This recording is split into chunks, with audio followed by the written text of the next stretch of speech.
नमस्कार दोस्तों। क्या आप जीवन की उलझनों में फंसे हैं? क्या आपको भी कभी ऐसा लगता है कि सही और गलत के बीच निर्णय लेना मुश्किल हो गया है?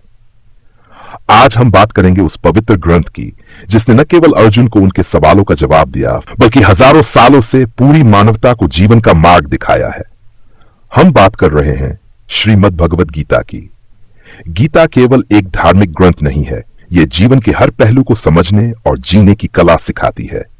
इसमें दिए गए उपदेश न केवल अर्जुन के लिए थे बल्कि हम सभी के लिए हैं। चलिए गीता के उन अमूल्य पाठों को समझते हैं जो हमें अपने जीवन को सही दिशा में ले जाने में मदद करते हैं। कर्म का महत्व। भगवान श्री कृष्ण ने कहा है कि कर्म करना हमारा अधिकार है, लेकिन उसके परिणाम की चिंता करना नहीं।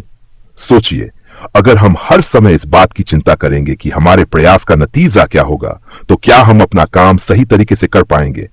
नहीं। इसलिए गीता सिखाती है कि अपनी पूरी मेहनत और ईमानदारी से कर्म करो और फल को भगवान पर छोड़ दो। कर्तव्य निभाने का पाठ। गीता हमें सिखाती है कि हर इंसान का अपना धर्म और कर्तव्य होता है। अपने कर्तव्य से भागने की जगह उसे पूरी निष्ठा से निभाना ही सच्चा धर्म है। चाहे परिस्थिति कितनी भी कठिन क्यों न हो, अपने कर्तव्य का पालन करना हमारी जिम्मेदारी है। मन और आत्मा का ज्ञान। श्री कृष्ण गीता में कहते हैं कि आत्मा अजर और अमर है। हमारा शरीर तो केवल एक माध्यम है। आत्मा न जन्म लेती है और न मरती है। यह ज्ञान हमें जीवन और मृत्यु के भय से मुक्त करता है। अगर हम समझ लें कि हमारा असली अस्तित्व आत्मा में है, तो जीवन के हर संघर्ष का सामना करना आसान हो जाता है। संतुलन का महत्व।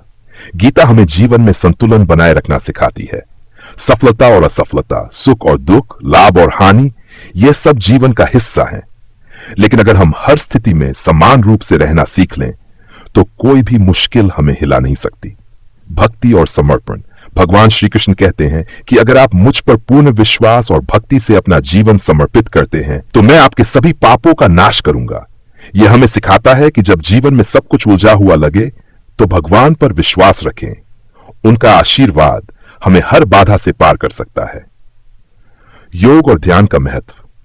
गीता में योग और ध्यान को आत्मा और मन को शुद्ध करने का सबसे बड़ा साधन बताया गया है।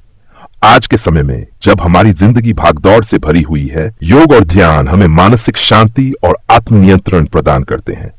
निर्लिप्तता का भाव। गीता सिखाती है कि हमें हर चीज से आसक्ति और मोह त्यागना चाहिए। जब हम निर्लिप्त होकर काम करते हैं, तो हमारी ऊर्जा और फोकस बढ़ जाती है। यह हमें सच्ची खुशी और शांति का अनुभव कराता है। समाप्ति। गीता के ये पाठ आज भी उतने ही प्रासंगिक हैं जितने महाभारत के समय थे। यह हमें सिखाती है कि जीवन में कैसे जिया जाए, अपने कर्तव्य को निभाते हुए कैसे शांत और संतुलित रहा जाए। तो दोस्तों, अगर आपको भी गीता के ये अमूल्य पाठ प्रेरणा देते हैं, तो इसे अपने जीवन में उतारें। अपने कर्म करते रहें